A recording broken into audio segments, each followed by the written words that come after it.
Welcome to another TwinSpires Weekend Stakes preview. Nick Tammaro here to head out west and take a look at the Grade 1 Hollywood Starlet, joined by Scott Shapiro. Scott, I know you've got a lot of info ready for this conversation we're going to have about the Hollywood Starlet. What's going on?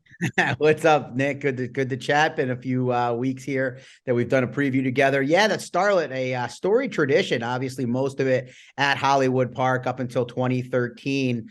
A lot of really impressive winners. It's been a Grade 1 event for a very long time, but recently it's been the Bob Baffert Invitational. He's won 5 straight, and he's got the co-tie, I guess. That's not really good English, but he's tied for the record with Dwayne Lucas. Both have won 8, and Baffert has 3 in here with a chance to win his 9th.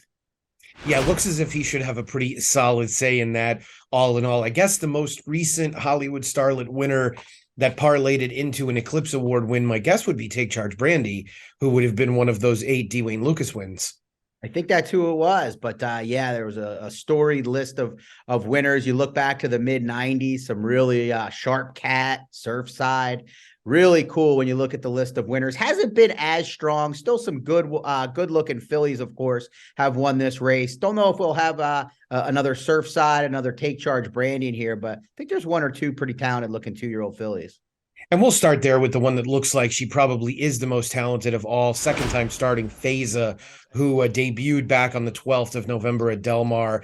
And Baffert actually had 2 horses entered in that race. He scratched the other one, Woody, to run Feza. And I thought she lived up to the billing. Without question, $725,000 daughter of Gervin, who stands for 6,000 now, but I don't really see that standing for much longer. Gervin been a very productive sire. I wish I owned a piece of him, but Feza, pricey, and she did live up to billing in that 6 furlong maiden special weight you mentioned at Del Mar. Didn't look like a horse that would have any problem getting the added ground. I think she looks like the clear one to beat here as Flavien Prat returns to ride. No doubt about it. We've got a runner that's coming out of 2 horses, actually, that are coming out of runner-up performances in stakes races.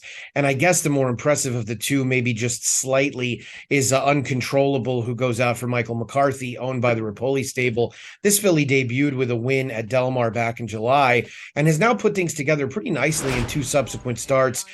Obviously, she began her career against Cowbreds, but last time out against Open Company, a good second in the Chandelier behind And Tell Me No Lies, who, of course, was no factor in the Breeders' Cup Juvenile fillies. There's got to be a little talent there.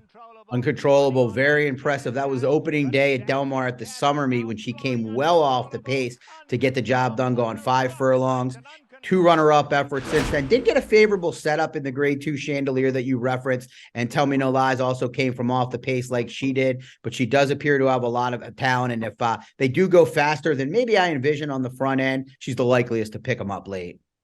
I don't think anybody wants to be in a tooth and nail battle early with Feza, but I do think that the 7 Blessed Touch is a little interesting, coming out of a runner-up effort in the Desi Arnaz behind Justique, who of course is everybody's everybody in the 3-year-old, soon-to-be 3-year-old filly division out west. I thought Blessed Touch followed up her maiden win with at least a credible effort. Maybe the speed figures will sort of even out as time goes by. My hope is that they get very aggressive with this horse early.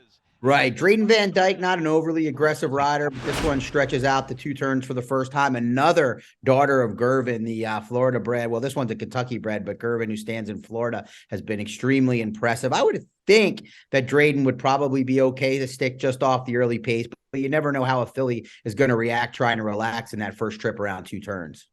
How much do you put, if anything, into having gone 2 turns, like we could say about the one doing it the hard way, who actually ran a pretty good race, all things considered, behind the solid-looking winner, Ice Dancing, who came into that race an overwhelming favorite. I actually thought doing it the hard way might wear her down coming off the turn, and there was clear improvement getting to the route trip. Yeah, she did run well. She's going to be along the inside. One of the other Bafferts, we spoke of 3, doing it the hard way, fast and shiny. The other ones, it's interesting. I mean, I think it's an advantage to an extent having the 2-turn trip, but not more than having the talent that a horse like Feza does. But doing it the hard way, I guess Ramon Vasquez probably likely to sit the pocket or try to at least do so, save ground early, not battle with his stablemate Feza, and maybe see what she can do. But I agree, she took a big step forward in that not maiden breaking performance because she didn't win, but in that third start against Maiden's first try around 2 turns. we'll see if she can take another step forward or just exactly what we can look forward to from her stablemate, Faiza, who is Scott's top pick here, mine as well in the Hollywood Starlet. Scott, thanks so much. We'll have to talk again soon. Best of luck this weekend, Nick, at Los Al and everywhere else. And of course, get involved at TwinSpires. That's right. Thanks to all of you for listening in. Be sure to get involved at TwinSpires.com. We've got a ton of interesting things happening all the time. And for Scott Shapiro, Nick Tammaro here. Until next time, best of luck.